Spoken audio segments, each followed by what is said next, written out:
जरा सुनिएगा और समझिएगा। सबसे पहले एक्सपोज करेंगे कराची के दो क्रिकेटरों को, वासे हबीब और इफ्फी। इनसे बेहतर वो पाकिस्तानी है जो कम से कम अपने मुल्क के साथ खड़े, मतलब दे हैव मोर रिस्पेक्ट, क्योंकि वो अपने देश के साथ खड़े रहे। बट ये दो ऐसे लोग हैं जो पैसों के लिए अपने देश को बेच सकते हैं, और इन्होंने बेचा भी। अब ये पाकिस्तानी ये दूसरा यूट्यूबर है जिसको हमारे हिंदुस्तानी भाई सुपर चैट में हजारों डॉलर दिया करते थे डेली के। कोई 500 रुपए का सुपर चैट जा रहा है, कोई 1000 का जा रहा है, कोई 700 का, कोई 100 का, कोई 200 का, कोई 150 रुपए का, जो चीख चीख के पाकिस्तानी को गाली देता था और हिंदुस्तानियों की तारीफ करता था। तब हिंदुस्तानी बड़े खुश होते थे। और आज देख लो, जब से इसका चैनल बैन हुआ है, ये लोग भी अपनी औकात में आ गए और हिंदुस्तान के बारे में किस तरीके की बात कर रहा है। इसीलिए कहते हैं कि पहले तोलो फिर बोलो, क्योंकि कम बोलना और समझदारी की बात करना अक्लमंदों की निशानी। लेकिन जिसकी अकल पे कहीं के पत्थर पड़ जाए तो फिर वो तो सोचने के बजाय कर गुजरने पर यकीन रखता है, और ऐसे शख्स को अच्छे बुरे की तमीज नहीं रहती। दोस्तों, जब से भारत की सरकार ने पाकिस्तान के यूट्यूबर्स पर, स्पेशली जो स्पोर्ट्स के जो यूट्यूबर्स थे, उन पे जब से डिजिटल स्ट्राइक मारी है, बौखला गए हैं दोस्तों। अब इन्होंने गाली गलौज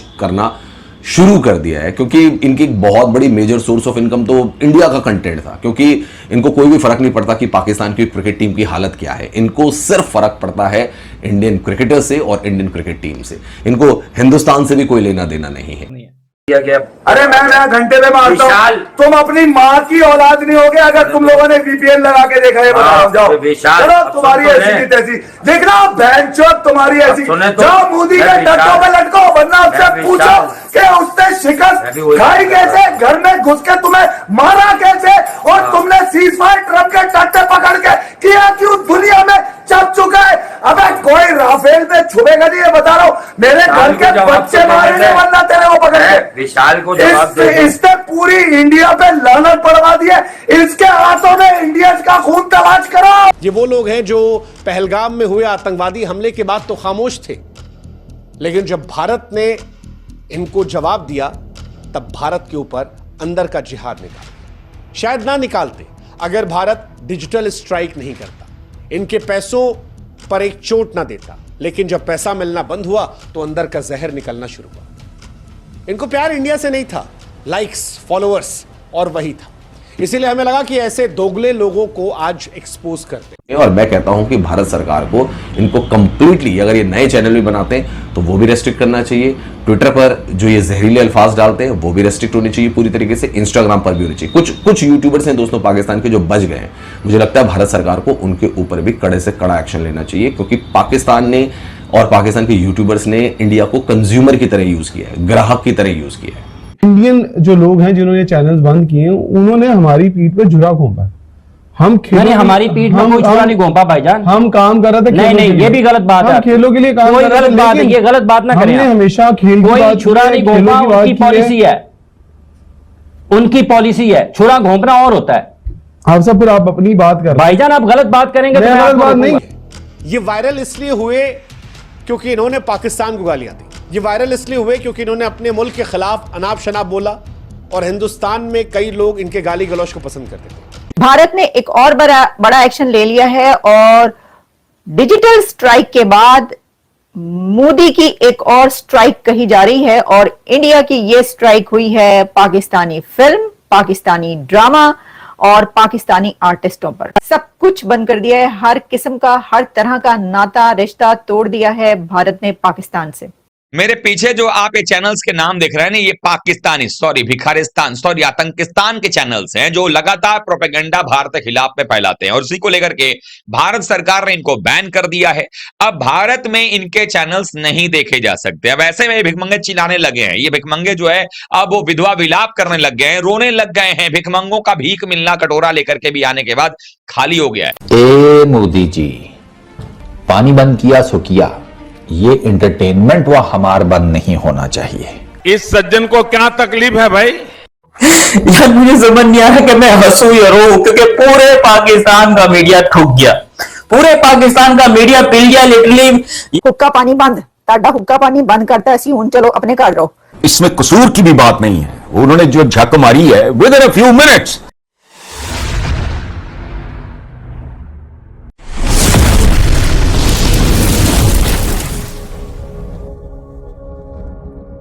यार ये क्या बात हुई यार, पहले पानी बंद और अब न्यूज चैनल्स, वो मतलब यूट्यूब चैनल्स भी बंद यार, अब हम डॉलर कहां से कमाएंगे यार, हैं? यानी कि पिछवाड़ा धोने के लिए पानी बंद हो गया और खाने के लिए आटा बंद हो गया। पाकिस्तान के आर्टिस्टों के इंस्टाग्राम अकाउंट्स इंडिया में बैन कर दिए गए हैं। पाकिस्तान फिल्म एक्टरों के इंस्टाग्राम अकाउंट्स और सोशल मीडिया अकाउंट्स इंडिया में बैन कर दिए गए हैं। इंडिया में काफी लोगों ने इन्हें पसंद कर लिया, लेकिन जब बैन लगाया गया तो गिरगिट से जल्दी इन दोनों ने रंग बदल लिया और आज इंडिया और इंडियंस को गाली दे रहे हैं। मतलब जैसे मैं कई बार कहता हूं ना कि पाकिस्तान कोठे की तवायफ की तरह है कि जो ज्यादा पैसा देगा उसके लिए नाच लेगी। पहले चाइना दे रहा था तो उसके इशारों पे नाच रही थी, और अब अमेरिका ने $1 बिलियन दे दिया तो ठुमका उधर लगाने लगी और चाइना की गोद से निकलकर अमेरिका की गोद में बैठ गए। वही कहानी इनकी भी। कल तक पाकिस्तान अपने मुल्क को गालियां दे रहे थे और आज हिंदुस्तान के लोगों को गालियां दे रहे हैं। इंडिया से व्यूअरशिप का बहुत जमीन आसमान का फर्क पड़ा है, विच मींस कि अगर इंडिया में व्यूअरशिप इतनी आ रही है तो पाकिस्तान में इतनी आ रही है, तो आप खुद सोचो कि इन सबको बड़ा टाइम लगना। तनवीर अहमद बेचारे के पास कोई कंटेंट ही नहीं रहा। एक तरफ ये कह रहा है कि मुझे फर्क नहीं पड़ता, दूसरी तरफ ये कह रहा है कि मैं नया चैनल बनाऊंगा, दूसरी तरफ ये कह रहा है कि भाई मेरा VPN लगाकर चैनल देख लो। कुल मिलाकर भाई फर्क तो बहुत बड़ा है।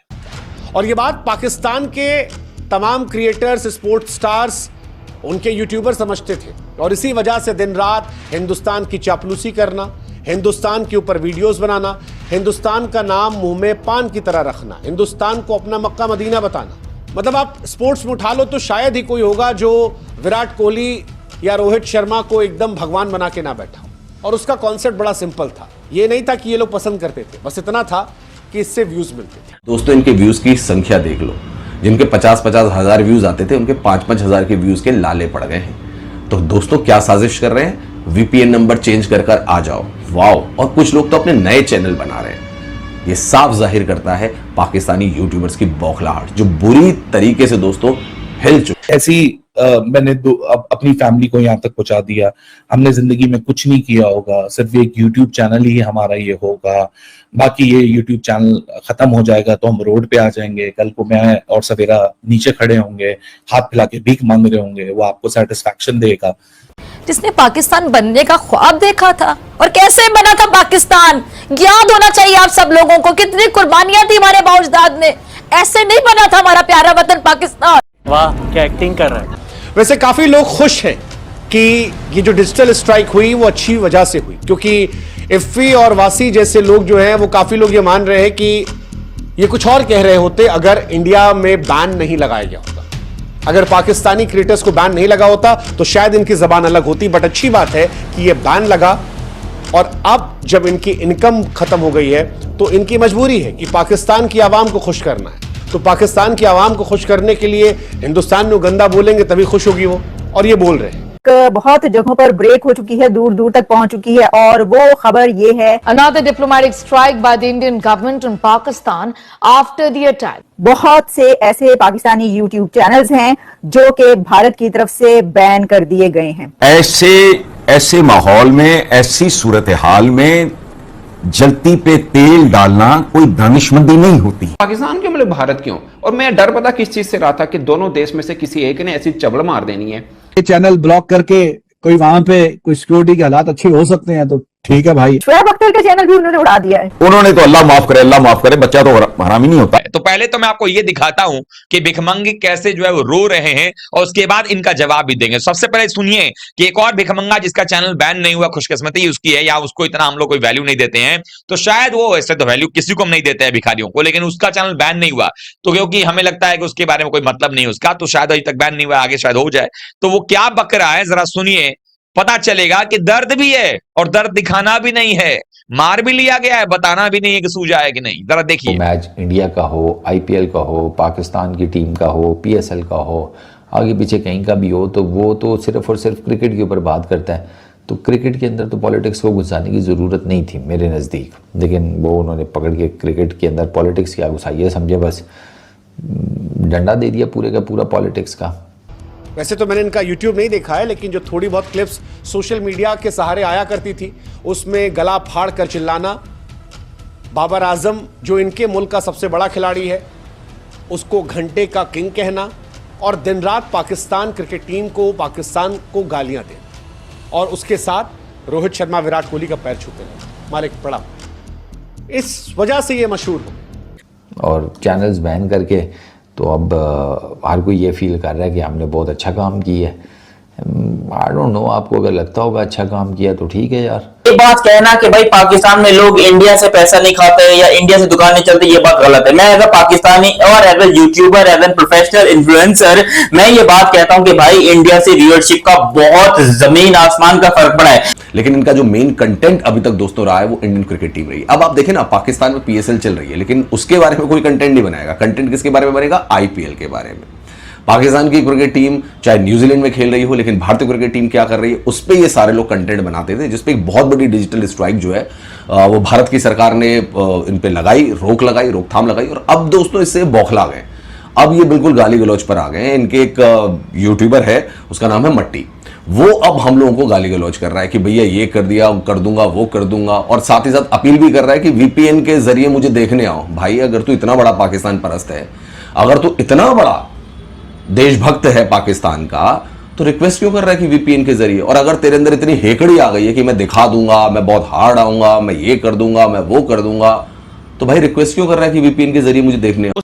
पूरे पाकिस्तान का मीडिया पिल गया लिटरली यार। देखो ऑन अ सीरियस नोट, एक होता है सूखा सूखा डालना। वो नरेंद्र मोदी है ना, इंडिया का प्राइम मिनिस्टर, अबे उसने पूरा बाजू दे यार। यकीन करो, मैं चलो ठीक है सब कुछ मानने को, लेकिन ये यूट्यूबर्स बेचारे करे तो करे क्या? क्योंकि ये दोस्तों खुद भी जानता है कि इसका पूरा का पूरा सब्सक्राइबर बेस जो है वो इंडियन है। इंडिया के लोग ही इसको व्यूज दिया करते थे, इंडिया के लोग ही इसको सुपर चैट दिया करते थे। लेकिन जब भारत सरकार ने डिजिटल स्ट्राइक मारी है तब से सब हिल गए। और दोस्तों ये क्या मतलब भारत सरकार के ऊपर क्या आरोप लगा रहे हैं कि उन्होंने हमारा जो कवरेज थी उसका रेस्ट्रिक्शन कर दिया है, ये कर दिया है, वो कर दिया। क्यों भाई, तुम क्या भारत के सिटीजन हो या पाकिस्तान के सिटीजन हो? कौन सा तुम्हें संविधान में ऐसा यहाँ पे वो दिया गया है, फंडामेंटल राइट्स तुम्हारे भारत सरकार ने ले लिए हैं जो तुम इतने ज्यादा तिलमिलाए हुए हो?